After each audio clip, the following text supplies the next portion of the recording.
नमस्ते साथी यात्रीगण, मैं मार्क हूं वॉल्टर्स वर्ल्ड से। और आज हम नॉर्थ कैरोलिना के पायलट माउंटेन स्टेट पार्क में हैं। और आज हम आपके लिए लाए हैं 10 चीज़ें जो पर्यटकों को नॉर्थ कैरोलिना के खूबसूरत राज्य में आकर चौंका देती हैं। और मुझे लगता है कि इससे शुरुआत करना महत्वपूर्ण है, और वह है नॉर्थ कैरोलिना आने पर आपको जितने भी खूबसूरत पहाड़ी, समुद्र तट और नज़ारे मिलते हैं। यदि आप पायलट माउंटेन की चोटी पर जाने की इच्छा रखते हैं तो वहां से आप पूरे राज्य का विंस्टन सेलम तक का अद्भुत दृश्य देख सकते हैं। ब्लू रिज और स्मोकी पहाड़ियों की खोज भी कर सकते हैं। एप्लाचियन पहाड़ों की सुंदरता जब आप घूमते हैं और प्रकृति को महसूस करते हैं तो वह अद्भुत होती है। यहाँ का दृश्य वास्तव में चौंका देने वाला है। लेकिन यहाँ केवल दृश्यों का आनंद नहीं है, बल्कि ट्रैकिंग, झरनों का आनंद और प्राकृतिक वाटर स्लाइड्स का अनुभव भी है। यह राज्य शानदार, साहसिक और प्रकृति के करीब रहने का अनुभव प्रदान करता है। यहाँ की यात्रा आपको शारीरिक रूप से सक्रिय रखने के साथ साथ आत्मा को भी प्रकृति की सुंदरता से जोड़ती है।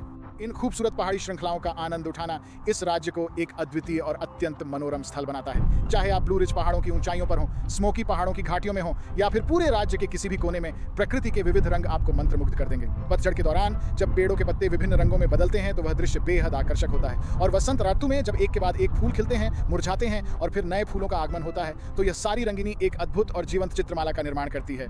यह सब मिलकर इस जगह को प्रकृति की एक अनुपम और जीवंत कृति में परिणत कर देता है। यहाँ आकर दिल खुश हो जाता है। जब आप इन खूबसूरत चीजों की खोज में होते हैं तो आनंद आता है। अगर आप नॉर्थ कैरोलिना जा रहे हो तो ब्लू रिज पहाड़ों के सुंदर रास्तों से गुजरना ना भूलें। स्मोकी पहाड़ों का नजारा भी लें। सच में यह एक शानदार अनुभव होता है। और जानते हैं क्या, आपको एक छोटा सा संकेत दिखेगा, जैसे वो यहाँ एक झरना है या यहाँ प्राकृतिक पानी की स्लाइड्स हैं जो आपको अद्वितीय आनंद देंगी। जाइए, खेलिए और खूब मजे लीजिए, क्योंकि यहाँ आकर आपको वास्तव में बहुत अच्छा लगेगा। नॉर्थ कैरोलिना के पहाड़ घूमने के लिए बेहद शानदार हैं भाई साहब। और जब आप इस खूबसूरत राज्य में ड्राइव करेंगे तो आपको एक अनोखा और रोमांचक अनुभव होगा। यहाँ की ड्राइविंग संस्कृति नास्कार के देश के रूप में इसकी पहचान को और भी गहरा करती है। नहीं, नॉर्थ कैरोलिना के हर व्यक्ति को नास्कार पसंद नहीं है, लेकिन मुझे लगता है कि नॉर्थ कैरोलिना से हर कोई फिर भी ऐसे ड्राइव करना पसंद करता है जैसे वे नास्कार में हों। तो चाहे आप I-95 पर हों या 40 पर या जहां भी जा रहे हों या पिछली सड़कों पर, वहां कुछ तेज ड्राइविंग होने वाली है। जैसे आप सिर्फ ट्रैफिक के साथ बने रहेंगे और देखेंगे, अरे बाप रे, मैं तो करीब 135 से 145 किलोमीटर प्रति घंटा की रफ्तार से जा रहा हूँ, ये क्या हो रहा है। ये कुछ ऐसा है जिसके लिए आपको ट्रैफिक और ड्राइविंग के मामले में तैयार रहना चाहिए। अगर आप शार्लोट में हैं, हाँ, आपको अपना रश आवर ट्रैफिक मिलेगा। और अगर आप रिसर्च ट्रायंगल से विंस्टन सेलम की ओर 40 से जा रहे हैं तो बस गाड़ियों का हमेशा जमावड़ा रहने की उम्मीद करें। और I-95, अरे ये इतना दो लेन क्यों है, या खैर 4 लेन हर तरफ दो, ये बड़ा क्यों नहीं है। फ्लोरिडा, न्यूयॉर्क, न्यू जर्सी, मुझे लगता है कि आपको इसके लिए भुगतान करना चाहिए, क्योंकि आप तो बस यहाँ से गुजर रहे हैं। लेकिन मैं कहूँगा कि 40 से जब आप गुजरते हैं तो लगता है कि वह ज्यादा नॉर्थ कैरोलिना का हाईवे है, क्योंकि उस पर बहुत ज्यादा जगह होती है, बहुत आसानी से चला जा सकता है। लेकिन हाँ, यहाँ की ड्राइविंग आपको बांध लेगी। और अगर आप में नास्कार की भावना जगाना चाहते हैं तो चार्लोट का नास्कार संग्रहालय आपके लिए है। अब मेरे पास आपके लिए एक और दिलचस्प बात है। क्या आपको एहसास है कि अगर आप अमेरिका में हैं और यह वीडियो देख रहे हैं तो शायद आप या तो बैठे होंगे, लेटे होंगे, या फिर नॉर्थ कैरोलिना में बने फर्नीचर में सामान रख रहे होंगे। मेरा मतलब है, नॉर्थ कैरोलिना तो फर्नीचर कंट्री USA है। तो अगर आप अमेरिका से फर्नीचर खरीदने जा रहे हैं और उस पर लिखा है मेड इन USA, तो अक्सर वह यही नॉर्थ कैरोलिना में बना होता है। और इसमें चौंकाने वाली बात यह है कि अगर आप हाई पॉइंट या हिकरी जैसी जगहों पर जाते हैं, मैं जॉसलिन के साथ कुछ बार हाई पॉइंट गया हूं और वहां फर्नीचर के शोरूम होते हैं जो फर्नीचर के डिज्नीलैंड या डिज्नी वर्ल्ड की तरह होते हैं, जहां हर तरह के फर्नीचर की कई मंजिलें होती हैं, बस फैली हुई होती हैं। और ये पागलपन है, लेकिन ये चौंकाने वाला है कि यहाँ से कितना फर्नीचर आता है और आप यहाँ आकर कितना फर्नीचर खरीदना चाहते हैं, क्योंकि यहाँ कुछ वाकई अच्छी चीज़ें होती हैं। अच्छा, अब जब आप यहाँ आएंगे तो मेरा अगला झटका आपके लिए ये शायद सबसे लोकप्रिय पर्यटन स्थल होगा जब आप नॉर्थ कैरोलिना आएंगे, और वो हैं आउटर बैंक्स। बस आपका समग्र आउटर बैंक्स अनुभव। मेरा मतलब है, जब आप वहां जाएंगे वहां के समुद्र तट शानदार होते हैं। जाइए और आनंद लीजिए। लेकिन हाँ, सावधान रहिए, क्योंकि आपको चौंका देगा कि वहां के रिप्टाइड्स कितने शक्तिशाली हो सकते हैं। इसलिए अगर आप अपने बच्चों के साथ जा रहे हैं तो सुनिश्चित करें कि आप उन पर हमेशा ध्यान दे रहे हैं, ठीक है। और हाँ, आउटर बैंक्स, क्या आपने जंगली घोड़े कहे?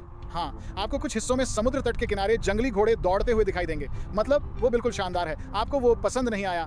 अरे वहाँ जो लाइट हाउस हैं, आपने राइट ब्रदर्स और किटी हॉक के बारे में सुना है, वो आउटर बैंक्स में है। और अगर आपको वो भी पसंद नहीं आता तो बस डक डोनट्स जाइए और वहाँ के डोनट्स खाइए, क्योंकि हे भगवान, वहाँ के डोनट्स आप देखेंगे कि वे आपके लिए कैसे बनाते हैं और वे इतने अच्छे होते हैं।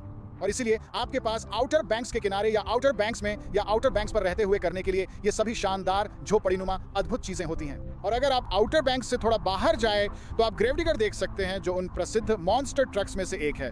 उनका बेस वहां से बाहर ही है, लेकिन सच कहूं तो आउटर बैंक्स एक मजेदार पारिवारिक बीच वेकेशन गेटवे है और आप हैरान हो जाएंगे कि गर्मियों में और स्प्रिंग ब्रेक के समय वहां कितनी भीड़ होती है।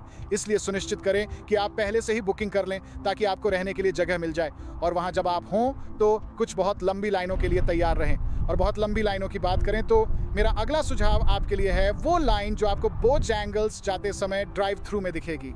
तो जिन्हें बोजैंगल्स के बारे में नहीं पता, प्रसिद्ध चिकन और बिस्कुट्स, ये एक फास्ट फूड चेन है, चिकन और बिस्कुट चेन जो यहाँ नॉर्थ कैरोलिना से है, और यहाँ के लोग इसे बहुत पसंद करते हैं, जैसा कि होना भी चाहिए क्योंकि बोजैंगल्स वाकई में शानदार है। उनके बिस्कुट्स को फास्ट फूड जगहों पर मिलने वाले सबसे अच्छे बिस्कुट्स में से कुछ के रूप में रैंक किया जाता है। इसलिए बात यह है कि हर कोई वहाँ जाना चाहता है और इसलिए वहाँ की लाइनें थोड़ी देर लग सकती हैं। तो फास्ट फूड संस्करण आप सोचते हैं कि यह होगा, जरूरी नहीं कि बहुत तेज हो, लेकिन यह इंतजार के लायक है। बिल्कुल, जब आप उस जगह पर हों तो चिकन अवश्य आजमाएं, और अगर आप सुबह के समय वहां हों तो काजून बिस्कुट का चयन क्यों न करें। हे भगवान, यह तो वास्तव में बिस्कुट के अंदर फ्राइड चिकन है, वो भी काजून मसाले के साथ। ओह, यह तो अत्यंत ही लजीज है। बहुत ही अच्छा है, तो आपके पास वह है। पर हाँ, लाइनें नाव के कोणों के लिए शायद आपको थोड़ा अजीब लगे, पर इसे अजीब ना होने दें। जाइए और आनंद उठाइए उत्तरी कैरोलिना का असली लुत्फ। वैसे और भी बहुत कुछ है, पर उसके बारे में बाद में बात करेंगे। अब मेरा अगला झटका आपके लिए तब होगा जब आपको एहसास होगा यहाँ उत्तरी कैरोलिना में एक महल है, पर बात यह नहीं कि यह कितना प्रभावशाली महल है। बिल्टमोर एस्टेट अद्भुत है। इसकी भव्यता बाहर से और अंदर के कमरों में भी दिखती है। घूमते समय इसकी शानदारता और भी प्रत्यक्ष होती है। यह वास्तव में राजसी है और इसे देखने जाना एक अनोखा अनुभव है। पर जब आप वहां पहुंचेंगे तो आपको जो चौंका देगा वह इसकी सुंदरता या इतिहास नहीं, बल्कि बिल्टमोर को देखने के लिए लगने वाली कीमत का टैग होगा। जब मैं यहाँ शूट कर रहा था, मैंने देखा कि वसंत में बिल्टमोर की न्यूनतम प्रवेश दर प्रति व्यक्ति $64 है। गर्मियों में यह बढ़कर $76 हो जाती है। ये जगह जल्दी से आपका बजट बिगाड़ सकती है, लेकिन अगर आप जाने का मन बना रहे हैं तो ये एक आलीशान स्थान है। 9 साल से कम उम्र के बच्चे मुफ्त में प्रवेश कर सकते हैं और 10 से 16 वर्ष के बच्चों के लिए दरें कम हैं। हाँ, वहाँ जाने पर खर्च अधिक हो सकता है, इसलिए बिल्टमोर की यह जानकारी ध्यान में रखें। कभी कभी बस दूर से देखकर कहना बेहतर होता है, अरे वह तो सुंदर दिख रहा है, मैं पोस्ट कार्ड ले लूंगा और अपनी पत्नी और खुद के लिए 150 कुछ ओवरड्राफ्ट डॉलर खर्च नहीं करूंगा। बस यूं ही कह रहा हूं। ठीक है, अब जब आप यहाँ आएंगे तो अगला झटका आपको ये देखकर लगेगा कि यहाँ लोग कॉलेज बास्केटबॉल से कितना प्यार करते हैं, और आप तरह तरह की बातें, मजेदार चीजें सुनेंगे। एक जो मुझे पसंद आया, जिस पर मुझे हंसी आई, वह यह है कि ड्यूक तो उल्टी है, वेग तो किस्मत है, लेकिन जिस टीम से मैं नफरत करता हूँ वह स्टेट है। और मैं ऐसा था, हाय राम, मैंने अपने एनसी स्टेट के दोस्तों से कहा मुझे एनसी स्टेट से कोई इश्यू नहीं है, बस सुना है। उन्होंने कहा हाँ, यहाँ प्रतिद्वंद्विता है, चाहे वो टार हील्स हों जो University of North Carolina Chapel Hill में खेलते हैं, जहाँ माइकल जॉर्डन ने खेला, या ड्यूक ब्लू डेविल्स जिन्हें उनके गहरे नीले रंग में देखा जा सकता है, या फिर एनसी स्टेट के लाल और सफेद रंग के wolf pack. College basketball North Carolina में वाकई एक बड़ी बात है। अगर टिकट मिल जाए तो जरूर एक गेम देखने जाएं, क्योंकि यह अनुभव बेहद खास होता है। आप न सिर्फ शानदार बास्केटबॉल देखेंगे बल्कि यहाँ की संस्कृति का भी हिस्सा बनेंगे। अब मैं उन स्वादिष्ट व्यंजनों की ओर लौटता हूँ जिनके बारे में मैं आपको बताने वाला था। याद रखिए, हमें नॉर्थ कैरोलिना का शुक्रिया अदा करना चाहिए क्रिस्पी क्रीम डोनट्स की खुशी और अद्भुतता के लिए। हाँ, क्रिस्पी क्रीम डोनट्स ये यहाँ नॉर्थ कैरोलिना से हैं, और अगर कभी आपको ये दिखें और हॉट डोनट्स का साइन जल रहा हो, वो लाल बत्तियाँ चालू हों, तो 1 या 2 या 1 दर्जन ले लीजिए। आप निराश नहीं होंगे क्योंकि वे लाजवाब होते हैं। ठीक है, लेकिन यहाँ कैरोलिना के बारबेक्यू की बात ही निराली है, खास तौर पर उसके विशेष सॉस की। यहाँ का सॉस सिरका आधारित होता है, इसलिए अगर आप टमाटर आधारित या मीठे सॉस या साउथ कैरोलिना के सरसों वाले सॉस के आदी हैं तो यहाँ का स्वाद आपके लिए नया होगा। यहाँ सॉस में सिरके का प्रचुर प्रयोग होता है जो इसे अनोखा और तीखा स्वाद देता है। यहाँ 2 अलग अलग बारबेक्यू शैलियाँ हैं। लेक्सिंगटन शैली में सिरका और टमाटर होता है, जो मुख्यतः कंधे के मांस के लिए प्रसिद्ध है। वहीं पूर्वी शैली में टमाटर नहीं होते, सिर्फ सिरका होता है। दोनों ही शैलियाँ अपने अनूठे स्वाद के लिए जानी जाती हैं, और आप इनमें से कोई भी चुने, गलती नहीं होगी। यहाँ बारबेक्यू में सिरका जरूर एक दमदार भूमिका निभाता है, लेकिन आप जो भी बारबेक्यू लें या भले ही आप यहाँ कुछ भी लें, बस ये सुनिश्चित कर लें कि हश पप्पीज और कोलेस्ट्रॉल लेना न भूलें, क्योंकि वाह वाह वाह वाह वाह वाह, और शायद कुछ केले की पुडिंग भी डाल लें। वहाँ गलती की कोई गुंजाइश नहीं है, और अगर आप चाहें तो सब कुछ उस पर डाल दें। मैं कहूँगा कि इलिनॉय से होने के नाते, शिकागो डॉग के बारे में जानते हुए, कैरोलिना डॉग के बारे में जानना यहाँ आते समय आपके लिए जानना बहुत ज़रूरी है कि ये क्या है। ये एक हॉट डॉग है और इस पर होता है कोलेस्लॉ और होते हैं प्याज और होती है चिल्ली और इसमें सरसों भी हो सकती है और ये लाजवाब होता है। और आपको उस पर कुछ भी अतिरिक्त नहीं डालना है क्योंकि सभी स्वादों का संतुलन इसे लाजवाब बना देता है। तो जब आप यहाँ हो क्रिस्पी क्रीम है ना, आपको वह जरूर लेना है।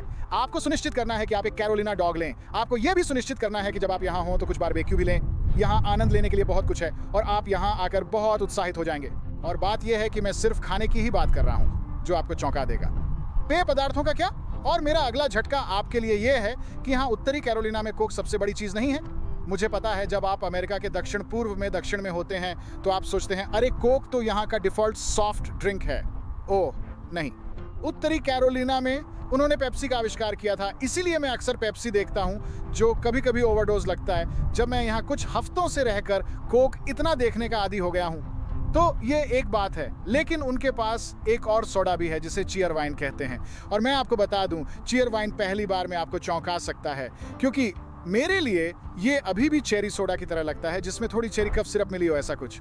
मुझे तो वो ज्यादा पसंद नहीं है पर मेरे दोस्तों को बहुत भाता है। मेरा दोस्त मार्क जो टेक्सास में है, मुझे पता है उसने कुछ बोतलें ली थी। उसने मुझे लगता है 22 लीटर की बोतलें ले जाने के लिए टेक्सास वापस ले गया क्योंकि वहां वो नहीं मिलती। बस ओह माय गॉड। लेकिन बात यह है कि जब आप यहाँ हो तो चियर वाइन जरूर ट्राई करें। आपको चियर वाइन फ्लोट मिल सकता है और आपको जगह मिलेंगी। शायद आप कुकआउट जाएं, आपके लिए कुछ खास हो सकता है ट्राई करने के लिए। पर हाँ, मेरा मतलब है चियर वाइन पेप्सी यहाँ आने पर यही सही रहता है। और एक और चौंकाने वाली बात यह है कि नॉर्थ कैरोलिना में बियर कितनी अच्छी होती है, खासकर अगर आप एशविल में होंगे, क्योंकि एशविल का पानी, मेरे लिए तो एशविल बहुत सुंदर है। और मुझे लगता है कि एक और चौंकाने वाली बात जो मैं आपके लिए रखता हूँ वो आपका एशविल अनुभव होगा। तो एशविल, अगर आप राज्य के पश्चिमी छोर पर जाएंगे तो आपको ब्लू रिज पहाड़ियों में एशविल मिलेगा और वहां झरने होंगे और प्राकृतिक वाटर स्लाइड्स, और ये बस एक प्यारा सा शहर है। ये वाकई में एक प्यारा सा शहर है। यहाँ बढ़िया बुटीक और अच्छी चीजें हैं और ये एक तरह का लेसे फेयर वाला स्थान है। लोग जो चाहें वो बन सकते हैं और यह एक बहुत ही पागलपन भरा अनुभव होता है क्योंकि जब आप शहर के केंद्र में होते हैं तो ये काफी पागलपन भरा हो सकता है और कभी कभी यह अच्छे तरीके से होता है और कभी कभी वह आत्मिक अनुभव अच्छे तरीके से नहीं हो सकता। इसकी नॉर्थ कैरोलिना राज्य में सबसे ज्यादा अपराध दरों में से एक है, लेकिन मुझे पता है कि बहुत से लोग वहां जाते हैं क्योंकि यह बिल्टमोर के पास है और ईमानदारी से यह अमेरिका के सबसे सुंदर हिस्सों में से एक है। जब आप वहां जाते हैं, मेरा मतलब है हम वहां 5 या 6 बार जा चुके हैं और फिर भी वापस जाते हैं, भले ही कभी कभी आप सोचते हैं अरे डाउनटाउन दिलचस्प है, खासकर शाम के समय। तो थोड़ा सतर्क रहें। अगर आप वहां हैं तो आप बाहरी चीजों और बियर का मजा लेंगे। जैसा कि मैंने कहा, पूरे राज्य में बियर बहुत अच्छी है, लेकिन एशविल की बियर में तो एक अलग ही स्तर का स्वाद है। मुझे लगता है ये पानी की वजह से है शायद, लेकिन ये सच में अद्भुत है। लेकिन एशविल जाते समय सावधान रहें क्योंकि वहां का अनुभव बेहद शानदार या अत्यधिक रोचक हो सकता है। तो ये 10 छोटी पर महत्वपूर्ण बातें हैं जो पर्यटकों को नॉर्थ कैरोलिना आने पर सुखद आश्चर्यचकित कर सकती हैं। जब आप पहली बार यहां आए थे तो आपको क्या चीज ने सबसे अधिक चौंकाया? क्या वह चार्लोट की विकास गति थी या रैली के संग्रहालयों की सैर थी? सच में वह देखना बहुत ही अद्भुत और कूल था। रैली में बहुत सारे शानदार संग्रहालय हैं या आप आउटर बैंक्स जा सकते हैं। लियाम के लिए वो खास पल था जब हम हाईवे पर थे और उसने अचानक ग्रेव डिगर को देखा। वह बहुत उत्साहित हो गया और बोला, हाँ यही वह जगह है। तो आपका यहाँ आने पर समय बेहतरीन गुजरेगा क्योंकि यह राज्य वाकई अद्भुत है। पहाड़ों से समुद्र तक यहाँ हर जगह खूबसूरती है। मेरा मतलब है ये जगह बस अद्वितीय है। बीच में शानदार शहर भी है। ध्यान रखें, यहाँ से गुजरना व्यस्त हो सकता है। आप सभी को शुभ कामनाएं। नॉर्थ कैरोलिना में आपका समय सुखद हो, यही आशा है। यदि आप यहाँ के खान पान के बारे में जानना चाहते हैं तो जॉसलिन का वीडियो देखें। हमारे पास आउटर बैंक्स की यात्रा के दौरान न करने वाले कामों की सूची है जो इस राज्य में आपके अनुभव को और भी बेहतर बनाएगी। मैं इस समय यहाँ नॉर्थ कैरोलिना से अपनी विदाई ले रहा हूँ।